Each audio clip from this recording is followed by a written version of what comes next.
Okay, I'd like to do one more video to close off the section part 2, the sieve in the sand. So we left off last time with Montag acting erratic after he went home from meeting with Faber. He's got the two-way radio in his ear, and Miss Phelps and Miss Bowles are over visiting with Mildred, and Montag pulls out a book and starts reading, and Mildred tries to cover up as though it's like a once-in-a-year kind of thing firemen can do. But he reads a poem from he reads a part of a poem from Matthew Arnold. The poem is called Dover Beach.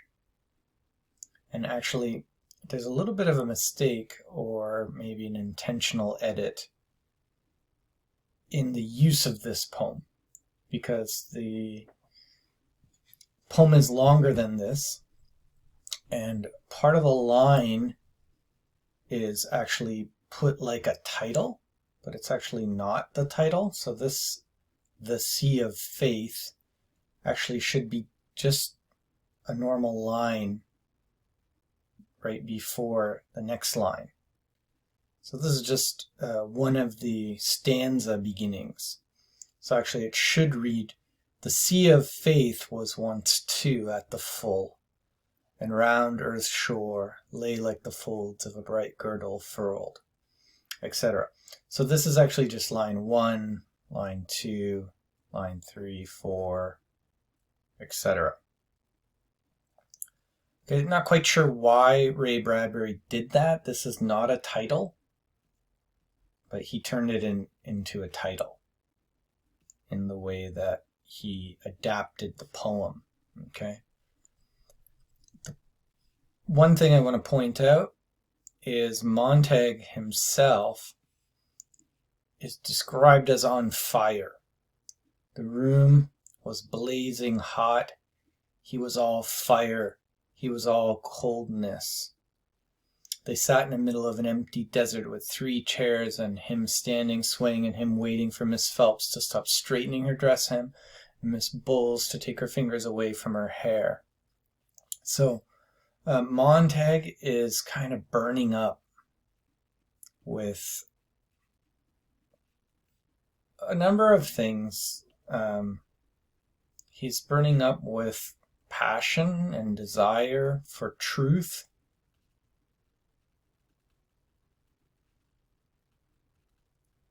He's got anxiety and adrenaline. He is, after all, doing something extremely dangerous, life-threateningly dangerous. And this sort of foreshadows also the part 3 title, which you know is Burning Bright. And if we think about burning bright, that will connect all the way back to Clarice McClellan and her house as the original source of illumination and knowledge. Of course, the double usage of fire.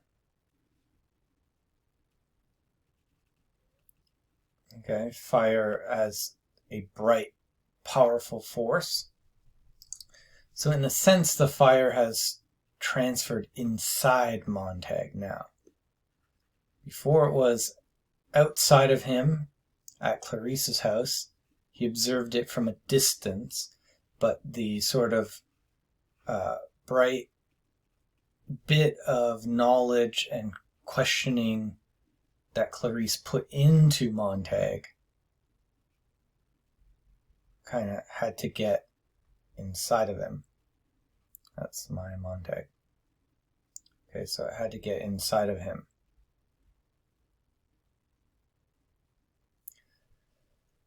Now it's coming out, but he doesn't know how to control it. And again, the poem was about suffering and pain. And notice the final line I'll read it a few lines here. Let's just go from the beginning of this stanza. Ah, love, let us be true to one another, for the world which seems to lie before us like a land of dreams, so various, so beautiful, so new, hath really neither joy nor love, nor light, nor certitude, nor peace, nor help for pain. And we are here as on a darkling plain, swept with confused alarms of struggle and flight, where ignorant armies clash by night. So the poet is reflecting on some of the darker realities of our experience. No joy, no love, no light, no certitude means certainty. No peace, no help for pain. There's a dark plane, it's becoming darker. Gloom and darkness settling in. And remember what Clarice had told Montague, and when Montague talked about seeing her face, he saw in her face some kind of promise of a future day that would be bright, but a day that first had to move through much darkness. And notice, swept with confused alarms of struggle and flight, and where ignorant armies clash by night. So night, gloom, darkness. The darkness of ignorance is a form of darkness. Lack of knowledge, lack of illumination. All of that is connected here. And Miss Phelps just bursts out crying. She can't handle it. She can't handle dealing with the realities that the poem is describing, which perfectly capture their ignorance and confusion.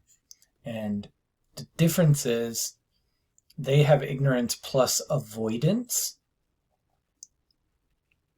Like, just don't think about it, turn on the TV, turn on YouTube, turn on Netflix, right?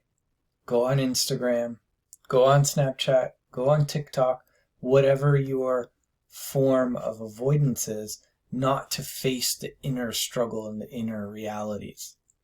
So in their case, turn on the parlor walls, watch the family, watch the, sports and comic books and porn that Montague said are some of the few types of media that were actually allowed to survive in this dystopian society.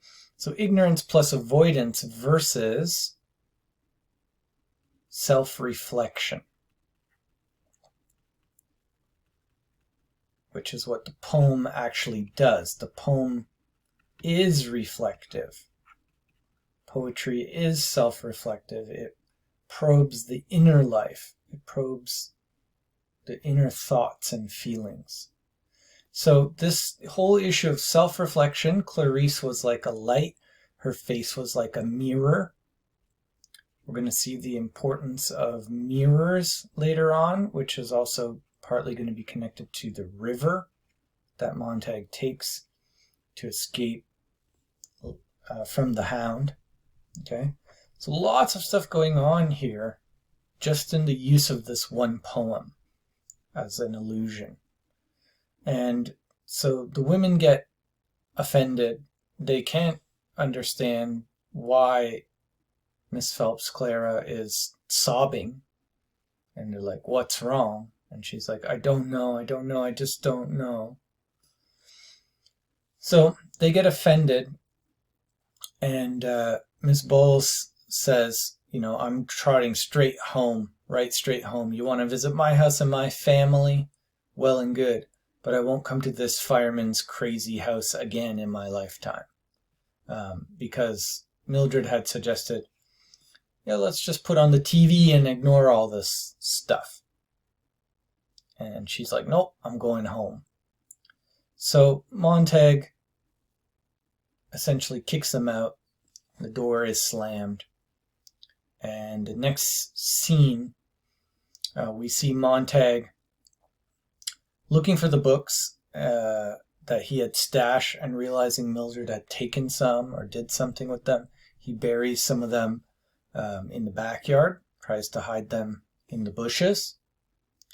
And this section leaves off, notice, outside crossing the lawn on his way to work. So next scene, he's going to be going to work. He tried to not see how completely dark and deserted Clarice McClellan's house was. So just like the phoenix needs to move through the darkness, like Montag has to move through the darkness and the pain and the suffering and the fire, which is going to be coming to him. The fire that's inside of him is going to be coming to his house, as we're going to see in a moment. All right, so very important, kind of hanging ... what's coming next. This section ends in a kind of darkness before he goes to work, which is again foreshadowing something bad is coming down the line here. There's no rebirth without suffering. Now the next section, he gets to work and he's got the two-way radio in his ear. So he's got Faber to be his guide to interact with the firemen.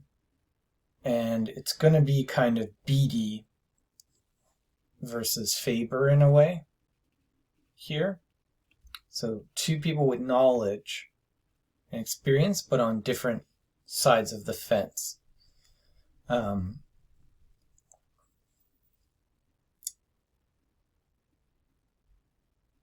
And here we get actually Faber kind of cautioning Montag